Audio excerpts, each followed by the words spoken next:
Saya mohon ambil kesempatan ini untuk SKDS di seluruh negara, tetapi khususnya untuk Sabah, Sarawak dan Labuan. Kita telah umumkan bahawa permohonan untuk menyertai SKDS ini telah bermula 4 Mei. Alhamdulillah, banyak yang sudah register, tetapi kalau kita melihat kepada sistem JPJ itu, jumlah itu lebih besar. We have the data asas to JPJ. Jadi saya mengharapkan kepada semua syarikat-syarikat yang berkelayakan ni, jenis pengangkutan 23 itu, termasuklah juga pengangkutan awam lah, 10 kategori itu, daftarlah segera untuk memanfaatkan subsidi. Sebab ada di Sabah, Sarawak ni, ada yang sebelum ni even yang public transport, mereka tidak daftar dalam SKDS sebab harga itu tidak berapa jauh. Sebab RM2.15. Kalau pengangkutan awam ni RM1.88. So they choose not to. Tapi bila kita sudah apungkan harga pada harga APM nanti, mereka perlu memanfaatkan subsidi itu. Jadi daftar segera dan kerajaan juga telah putuskan kita bagi reimbursement. Tetapi dengan syarat, pertama, dia kena ada bukti bahawa telah memohon SKDS selewat-lewatnya pada 30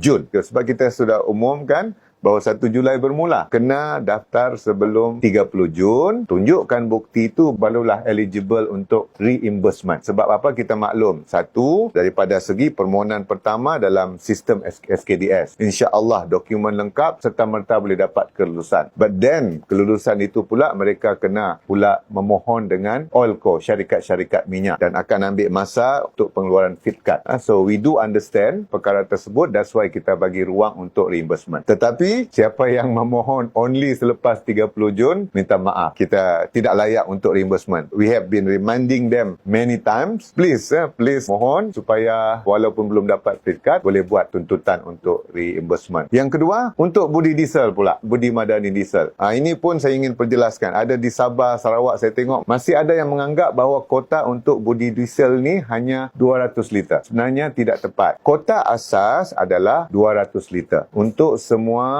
yang mempunyai kenderaan diesel didaftarkan atas nama individu. Tetapi mereka yang ada kenderaan diesel jenis Jeep dan pickup boleh memohon tambahan 100 liter lagi. Sebenarnya adalah 300 liter. Sebab sebahagian besar di Sabah Sarawak tu kita tahu banyak dalam kategori Jeep dan dengan pickup ini. So you will have 300 liter actually. Cara memohon mudah dalam budi madani yang MOF buat itu, sistem you can apply sana. Dan bukan hanya Sabah Sarawak tetapi di seluruh negara. Jadi mohonlah segera tambahan itu 100 liter. You have your kota asas 200 and apply for additional 100.